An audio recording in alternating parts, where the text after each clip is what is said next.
নমস্কার, আমি Sabita, West Bengal, India. চলে এলাম আজকের একটা সুন্দর টেস্টি খাবারের রেসিপি নিয়ে। এই দেখুন বন্ধুরা, এখানে আমি মুগ কড়াই নিয়েছি।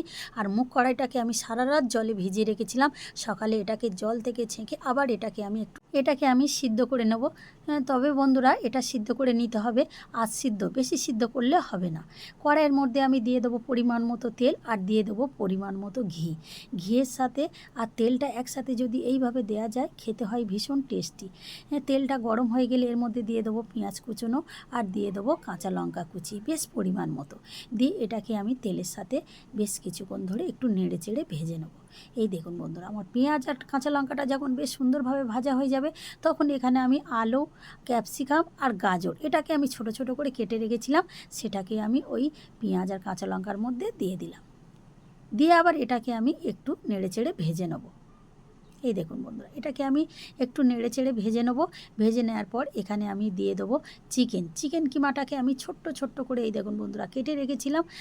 এটাকেও আমি দিয়ে দিলাম। দিয়ে একসাথে এবার আমি ভালোভাবে ভাজতে থাকবো যতক্ষণ না এগুলো সিদ্ধ হয়, সেইভাবে আমি ভাজতে থাকবো। এই রকম নাড়তে নাড়তে যখন দেখবো আমার সিদ্ধ হয়ে গেছে, তখন এর মধ্যে আমি দিয়ে দেবো স্বাদ মতো লবণ,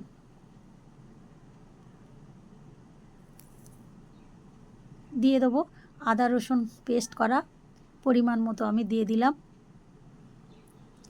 দিয়ে এটাকে আমি কষিয়ে নেব যতক্ষণ না আদা রসুনের একটা কাঁচা গন্ধ চলে যায়।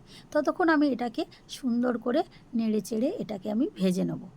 দিয়ে দেবো লঙ্কার গুঁড়ো পরিমাণ মতো, দিয়ে দেবো হলুদের গুঁড়ো, আর দিয়ে দেবো স্বাদ মতো চিনিটা দিলে এর অনেকটাই স্বাদ বাড়িয়ে দেয়।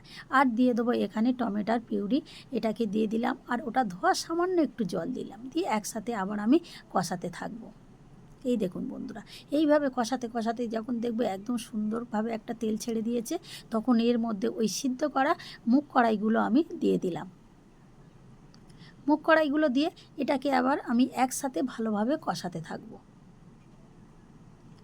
এইভাবে আমি সুন্দরভাবে কষিয়ে নেব। বন্ধুরা, এইভাবে রান্না করে একবার বাড়িতে খেয়ে দেখুন। আর আমি এই রকম পদ্ধতিতে করেছি, আপনারা যদি অন্য কোনো পদ্ধতিতে করেন তাহলে অবশ্যই কমেন্ট করে আমাকে জানাবেন। এইভাবে আমি সুন্দর করে কষিয়ে নিয়েছি। এই দেখুন বন্ধুরা, সুন্দরভাবে কষানো হয়ে গেলে এর মধ্যে আমি দিয়ে দেবো পরিমাণ মতো জল। আর বন্ধুরা, এটা কিন্তু রুটি লুচি যার সাথেই খান না কেন, খেতে হয় ভীষণ টেস্টি। আমি জলটা দিয়ে এবার কিছুক্ষণের জন্য আমি ঢেকে রাখবো।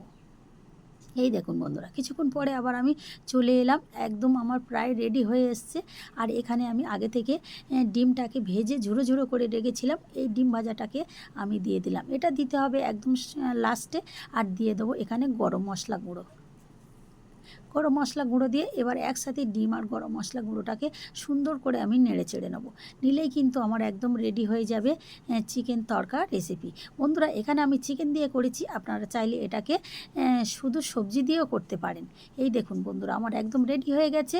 বন্ধুরা, আমার এই রেসিপি যদি আপনাদের ভালো লেগে থাকে তাহলে লাইক, শেয়ার, কমেন্ট ও সাবস্ক্রাইব করবেন। আর ফেসবুক থেকে দেখলে আমার পেজটাকে ফলো করে পাশে থাকবেন। আর কেমন হয়েছে বন্ধুরা, অবশ্যই কমেন্ট বক্সে জানাতে ভুলবেন না।